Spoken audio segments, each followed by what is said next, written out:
আফ্রিকার হৃদয়ে বিস্তীর্ণ অন্ধকার রহস্যে ঢাকা এক জঙ্গল, কঙ্গো রেইন ফরেস্ট। এই রেইন ফরেস্ট প্রায় 6 মিলিয়ন বর্গ কিলোমিটার এলাকা জুড়ে বিস্তৃত, যা উত্তর আমেরিকার ক্যালিফোর্নিয়ার চেয়ে প্রায় 5 গুণ বড়। কঙ্গো রেইন ফরেস্ট পৃথিবীর দ্বিতীয় বৃহত্তম রেইন ফরেস্ট, যা অ্যামাজনের পরেই। এখানকার আবহাওয়া আর্দ্র উষ্ণ, যা বিপুল পরিমাণ বৃষ্টি এনে দেয়। বার্ষিক গড় বৃষ্টিপাত এখানে প্রায় 1500 থেকে 2000 মিলিমিটার। কিছু অঞ্চলে, বিশেষ করে নদী উপত্যকা ও পাহাড়ি অংশে, বছরে প্রায় 2500 মিলিমিটার পর্যন্ত বৃষ্টি হতে দেখা যায়। আর এই জঙ্গলের বুক চিরে বয়ে চলেছে বিশাল কঙ্গো রিভার, যা আফ্রিকার সবচেয়ে গভীর নদী। এই জঙ্গল ও নদীর ভেতর লুকিয়ে আছে এমন কিছু প্রাণী, যাদের দেখে মনে হবে যেন ডাইনোসরের যুগ শেষই হয়নি। আজ আমরা আলোচনা করব কঙ্গো রেইন ফরেস্টের 6টি ভয়ানক প্রাণীদের নিয়ে। স্টার বাংলায় নতুন হলে সাবস্ক্রাইব করতে ভুলবেন না। Number 1, okapi. আফ্রিকার গভীর অরণ্যে এমন একটি প্রাণী বাস করে, যাকে দেখলে মনে হবে এটি জেব্রা ও হরিণের অদ্ভুত মিশ্রণ। এই রহস্যময় প্রাণীর নাম হচ্ছে ওকাপি, যাকে বলা হয় আফ্রিকার ইউনিকর্ন। ওকাপি মূলত পাওয়া যায় মধ্য আফ্রিকার ঘন কঙ্গো রেইন ফরেস্টে। দেখতে অনেকটা জেব্রার মতো হলেও ওকাপির সাথে জেব্রার কোনো ঘনিষ্ঠ সম্পর্ক নেই। আসলে এদের নিকটতম আত্মীয় হচ্ছে লম্বা গলার বিশাল প্রাণী জিরাফ। ওকাপির পেছনের পায়ে সাদা কালো ডোরাকাটা দাগ থাকে, যা জঙ্গলের আলো ছায়ার মাঝে তাকে লুকিয়ে থাকতে সাহায্য করে। এই ছদ্মবেশেই তাকে শিকারীর চোখ থেকে বাঁচিয়ে রাখে। একটি পূর্ণবয়স্ক ওকাপির উচ্চতা হয় প্রায় 5 থেকে 6 ফুট পর্যন্ত। ওজন প্রায় 200 থেকে 350 কেজির মধ্যে হতে পারে। এদের জিহ্বা অত্যন্ত লম্বা ও শক্তিশালী, এতটাই লম্বা যে নিজের কান ও চোখ পর্যন্ত এরা পরিষ্কার করতে পারে। ওকাপি সম্পূর্ণ তৃণভোজী প্রাণী। তারা গাছের পাতা, কচি ডাল, ফল এবং বনজ উদ্ভিদ খেয়ে বেঁচে থাকে। 1901 সালে প্রথমবারের মতো বৈজ্ঞানিকভাবে ওকাপিকে বিশ্বের সামনে তুলে ধরা হয়। ঘন জঙ্গলে নীরব পরিবেশে ওকাপি একাকী জীবনযাপন করতে পছন্দ করে। তারা খুব কম দলবদ্ধভাবে চলাফেরা করে। কিন্তু আজ এই রহস্যময় প্রাণীটি মারাত্মক হুমকির মুখে। বন ধ্বংস, অবৈধ শিকার ও খনিজ সম্পদ উত্তোলনের কারণে তাদের সংখ্যা দ্রুত কমে যাচ্ছে। নাম্বার 2, কঙ্গোর ফরেস্ট এলিফ্যান্ট। এই প্রজাতি আফ্রিকার গভীর অরণ্যের এক নীরব ভয়ঙ্কর শক্তি। সাধারণত সাভানা হাতির তুলনায় আকারে কিছুটা ছোট। তারপরও এরা ঘন জঙ্গলের জীবনের সাথে খাপ খাইয়ে নেওয়ার কারণে এরা অত্যন্ত চটপটে এবং সহনশীল। মূলত মধ্য আফ্রিকার গভীর বনাঞ্চল, বিশেষ করে কঙ্গো রেইন ফরেস্টে এদের বেশি দেখা যায়। বছরের পর বছর মানুষের চোখের আড়ালে থেকে এই প্রাণী নিজেদের এক রহস্যময় উপস্থিতি ধরে রেখেছে। একটি পূর্ণবয়স্ক বন হাতির উচ্চতা হয় প্রায় 8 থেকে 10 ফুট পর্যন্ত। ওজন হয় প্রায় 2000 থেকে 4000 কেজির মধ্যে, যা একটি ছোট ট্রাকের সমান। এদের কান তুলনামূলকভাবে ছোট ও গোলাকার, যাতে ঘন গাছপালার মধ্যেও সহজে এরা চলাফেরা করতে পারে। অন্যান্য হাতির দাঁতের তুলনায় এদের দাঁত সোজা এবং নিচের দিকে ঝুঁকে থাকে। এই দাঁত দিয়েই তারা গাছের ছাল ছাড়িয়ে খায় এবং প্রয়োজনে ছোট গাছ সম্পূর্ণ উপড়ে ফেলতে পারে। বন হাতি মূলত তৃণভোজী। তারা ফল, পাতা, ছাল ও বুনো গাছের কচি অংশ খেয়ে বেঁচে থাকে। একদিনে প্রায় 150 কেজিরও বেশি উদ্ভিদ তারা খেতে পারে। তাদের বিশাল শরীর বজায় রাখতে প্রায় সারাদিনই তাদের খাবার লাগে। বন হাতিকে জঙ্গলের স্থপতি বলা হয়, কারণ তারা যখন গাছ ভাঙে বা ফল খেয়ে বীজ ছড়িয়ে দেয়, তখন সেখান থেকে আবার নতুন গাছ জন্মায়। অর্থাৎ পুরো বনজ পরিবেশের ভারসাম্য রক্ষায় এদের ভূমিকা অত্যন্ত গুরুত্বপূর্ণ। স্বভাবে সাধারণত শান্ত হলেও হুমকি অনুভব করলে এরা অত্যন্ত আক্রমণাত্মক হয়ে উঠতে পারে। বিশেষ করে যদি কোনো মানুষ বা শিকারী খুব কাছে চলে আসে, তখন তাদের চার্জ করা প্রায় মৃত্যুদণ্ডের সমান বিপজ্জনক। মা হাতি তার বাচ্চাকে রক্ষা করতে গিয়ে যে কোনো পদক্ষেপ নিতে পারে, যা মাঝে মাঝে মানুষকে মেরেও ফেলতে পারে। নাম্বার 3, ভয়ানক টাইটনোবোয়া।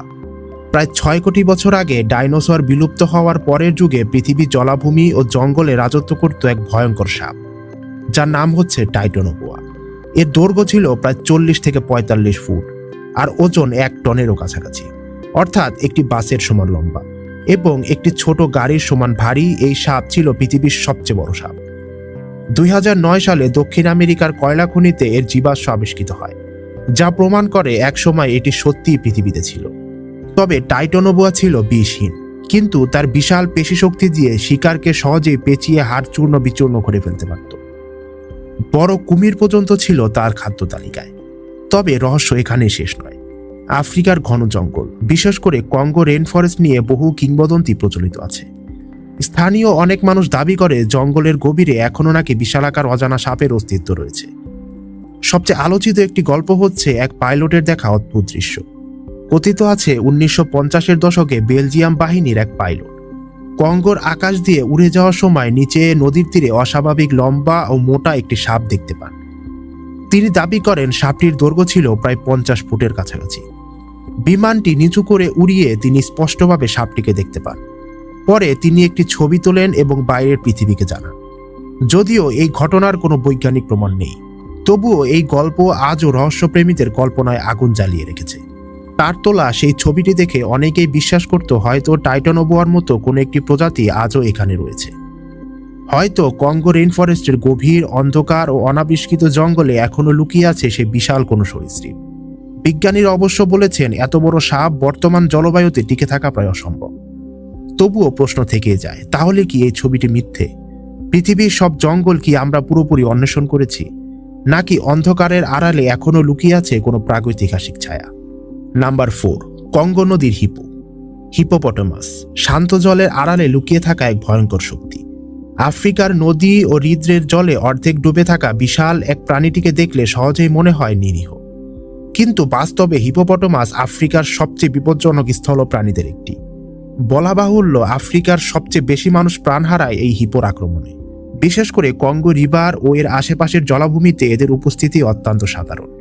একটি পূর্ণবয়স্ক হিপোর ওজন হয় প্রায় 1500 থেকে 3200 কেজি পর্যন্ত। দৈর্ঘ্য প্রায় 10 থেকে 16 ফুট আর উচ্চতা প্রায় 5 ফুট পর্যন্ত হতে পারে। এদের বিশাল মুখ প্রায় 150 ডিগ্রি পর্যন্ত খুলতে পারে। এদের দাঁত ও কামড় এতটাই শক্তিশালী যে এক কামড়েই কাঠ বা ছোট নৌকার অংশ ভেঙে চূর্ণ বিচূর্ণ করতে পারে। হিপো দেখতে ভারী এবং ধীরগতির মনে হলেও স্থলে এরা ঘন্টায় প্রায় 30 কিলোমিটার বেগে দৌড়াতে পারে। জলের ভেতরেও তারা অত্যন্ত দ্রুত ও দক্ষ সাঁতারু। দিনের বেশিরভাগ সময় তারা পানির নিচে বা কাদামাটির মধ্যে শরীর ঠান্ডা রাখে। রাতে তারা তীরে উঠে এসে ঘাস খায় এবং এক রাতে প্রায় 30 থেকে 40 কেজি পর্যন্ত তারা ঘাস খেতে পারে।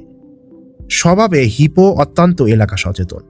বিশেষ করে পুরুষ হিপো নিজের নির্দিষ্ট জলসীমা রক্ষা করতে গিয়ে অন্য প্রাণী বা মানুষকে আক্রমণ করতে দ্বিধা করে না। নাম্বার 5, কঙ্গোর ব্ল্যাক মাম্বা। ব্ল্যাক মাম্বা আফ্রিকার সবচেয়ে ভয়ঙ্কর ও দ্রুতগতির সাপগুলোর একটি। নামের সাথে ব্ল্যাক থাকলেও এর শরীর আসলে ধূসর, জলপাই ও বাদামি রঙের। এর মুখের ভেতরের অংশ গভীর কালো, আর সেখান থেকে এর নাম এসেছে ব্ল্যাক মাম্বা। এই সাপ মূলত সাব সাহারান আফ্রিকার বিভিন্ন অঞ্চল জুড়ে পাওয়া যায় এবং বনভূমি, তৃণভূমি ও পাথরের এলাকায় এরা বেশি বসবাস করে।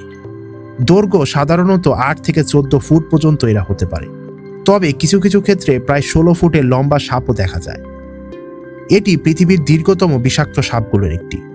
ব্ল্যাক মাম্বা অত্যন্ত দ্রুতগতি। এরা ঘন্টায় প্রায় 16 থেকে 20 কিলোমিটার পর্যন্ত দৌড়াতে পারে, তাই একে অনেক সময় ছায়ার মতো দ্রুত বলা হয়।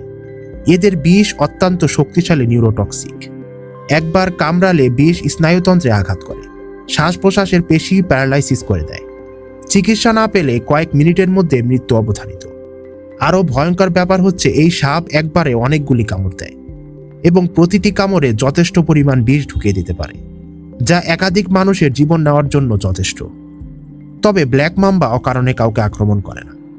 এটি সাধারণত লাজুক স্বভাবের এবং মানুষ দেখলে এরা পালিয়ে যায়, কিন্তু যদি নিজেকে কোণঠাসা মনে করে তখনই এরা অত্যন্ত তীরবেগে আক্রমণ করে। আক্রমণের সময় এটি শরীরের সামনের অংশ মাটি থেকে তুলতে পারে। ব্ল্যাক মাম্বা সাধারণত ছোট স্তন্যপ্রায়ী প্রাণী, পাখি ও ইঁদুর জাতীয় প্রাণী বেশি শিকার করে। Number 6, giant centipede. কঙ্গোর অন্ধকার জঙ্গলে মাটির নিচে লুকিয়ে থাকা এক নীরব শিকারী হচ্ছে জায়ান্ট সেন্টিপিড। এরা বিচ্ছু প্রজাতির অন্তর্ভুক্ত আর আফ্রিকায় পাওয়া সবচেয়ে বড় প্রজাতিগুলোর মধ্যে একটি। এদের আকার হয় প্রায় 20 থেকে 30 সেন্টিমিটার। দেহটি 21 থেকে 23টি খণ্ডে বিভক্ত এবং প্রতিটি খণ্ডে এক জোড়া করে পা থাকে। সব মিলিয়ে এদের পায়ের সংখ্যা হয় প্রায় 42 থেকে 46টির মতো। শরীর শক্ত কাইটিন দিয়ে আবৃত, যা তাকে আঘাত ও শিকারীর আক্রমণ থেকে সুরক্ষা দেয়। এদের সবচেয়ে ভয়ঙ্কর অংশ হলো সামনে রূপান্তরিত পা, যেগুলো বিষাক্ত দ্বারায় পরিণত হয়েছে। এই অঙ্গগুলো দিয়ে এরা শিকারের শরীরে নিউরোটক্সিক ও সাইটোটক্সিক উপাদানযুক্ত বিষ ঢুকিয়ে দেয়। এর কামড়ে ছোট প্রাণী কয়েক সেকেন্ডের মধ্যেই অবশ হয়ে পড়ে। এরা মাংসাশী এবং অত্যন্ত আগ্রাসী শিকারী। মানুষের জন্য সাধারণত এরা প্রাণঘাতী নয়, তবে কামড় এদের অত্যন্ত বেদনাদায়ক। কঙ্গো রেইন ফরেস্ট এখনও পুরোপুরি আবিষ্কৃত হয়নি। বিজ্ঞানীরা আজও বিশ্বাস করেন এই অন্ধকার বনভূমির ভেতরে লুকিয়ে থাকতে পারে আরও অজানা প্রাণী। দেখা যাক সামনে আমরা কঙ্গো জঙ্গল থেকে আরও কি তুলে আনতে পারি। আজকের ভিডিওটি আপনার কাছে ইনফরমেটিভ লাগলে অবশ্যই STR বাংলাকে সাবস্ক্রাইব করে রাখুন। দেখা হচ্ছে নতুন এপিসোডে।